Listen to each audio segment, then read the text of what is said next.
அனைவருக்கும் வணக்கம். இன்னைக்கு நாம பார்க்க போற வீடியோ என்னன்னு பார்த்தீங்கன்னா, வறுமை நீங்க வடகிழக்கு மூலை வாஸ்து பத்தி தாங்க பார்க்க போறோம்.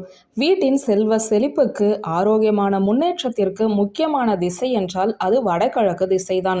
இந்த வடகிழக்கு திசை நேர்மறையாற்றலை இருக்கக்கூடியது. ஆன்மீகத்திற்கு உரிய திசை வடகிழக்கு திசை. தெய்வங்களுக்கு உரிய திசை வடகிழக்கு திசை. இந்த திசையை நம்முடைய வீட்டில் எப்படி பராமரிக்க வேண்டும், இந்த திசையில் வைக்க வேண்டிய பொருட்கள் என்னென்ன என்பதை பற்றிய வாஸ்து ரீதியான ஆன்மீகம் சம்பந்தப்பட்ட சில விஷயங்களைத்தான் இன்னைக்கு நாம பார்க்க போறோம். தொழிலில் லாபம் பெற அதிக லாபம் வேண்டுமென்றால் நீங்கள் தொழில் செய்யும் இடத்திலோ அல்லது உங்கள் கடையிலோ வடகிழக்கு திசையில் குப்பை கோலங்கள் இல்லாமல் பார்த்து கொள்ளவும். அந்த இடத்தில் ஒரு ஸ்டூல் போட்டு அதன் மேலே ஒரு கண்ணாடி டம்ளரில் தண்ணீரை வைத்து பச்சை கற்பூரம் போட்டு வாசமாக வைத்து கொள்ளுங்கள். அந்த தண்ணீரில் 2 துளசி இலைகளை போட்டு வைப்பது ரொம்ப ரொம்ப நல்லது.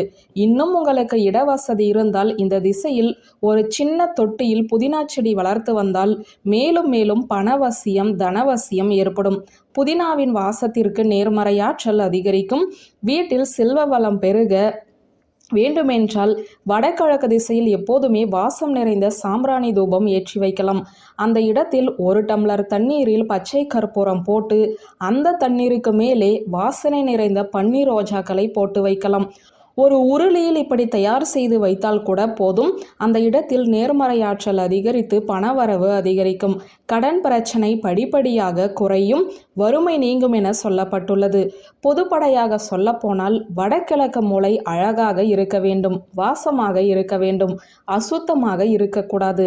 அதற்குண்டான முயற்சிகளை நீங்கள் தொடர்ந்து மேற்கொண்டு வாருங்கள். பணம் சம்பந்தப்பட்ட விஷயங்களில் உங்களுக்கு நிச்சயம் நல்லது நடக்கும். அதே போல வடகிழக்கு மூலையில் இருக்கவே கூடாத விஷயம் என்றால் அது கழிவறை குளியலறைதான். பெரும்பாலும் இது எல்லோருக்கும் தெரிந்திருக்கும். ஆனால் வேறு வழி இல்லாமல் வடகிழக்கு பகுதியில் கழிவறையோ குளியலறையோ இருக்கிறது என்றால் என்ன செய்வது? உடனடியாக அதை இடிக்க முடியாது. நீங்கள் வடகிழக்கில் பயன்படுத்தக்கூடிய கழிவறையில் 3 வெண்கல கிண்ணங்களை வைத்து விடுங்கள். அந்த வாஸ்து தோஷமானது குறைந்து உங்களுக்கு வரக்கூடிய பிரச்சனைகள் கொஞ்சம் குறையும் என சொல்லப்பட்டுள்ளது.